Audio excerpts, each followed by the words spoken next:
عبد الكريم مرسو ولد في 11 من شهر ماي عام 1994 للميلاد في ولاية عين تموشنت 46.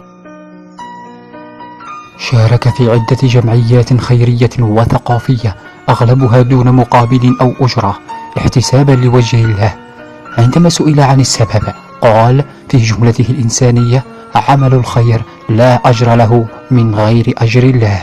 كلامه جميل. ومن أهم الجمعيات التي شارك فيها دار الثقافة في جمعية الفن والإبداع، ثم اعتزل منها رفقة أصدقائه. شارك أيضا في الكشافة الإسلامية الجزائرية في قسم الإعلام والاتصال، حيث كان من أهم الأعضاء النشطين في الكشافة خاصة في ظرف جائحة القرن 21.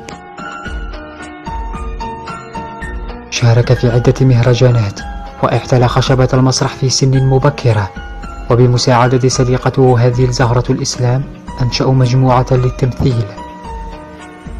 مؤخرا أصبح ممثلا سينمائيا، وأول دور له كان في فيلم دينارو الذي سيبث قريبا على شاشة التلفاز على قناة الباهية والشروق، كما أنه يشارك حصريا في مسلسل الذي سيبث على القنوات التلفزيونية الجزائرية خلال شهر رمضان.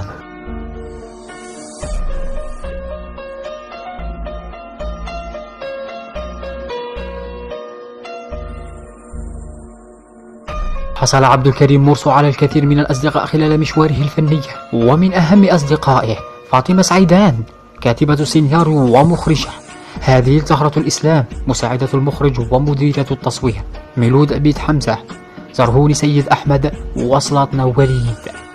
وفي المقابلة قال: لولا سيدة هذه زهرة الإسلام لما وصلت اليوم إلى هذه الدرجة.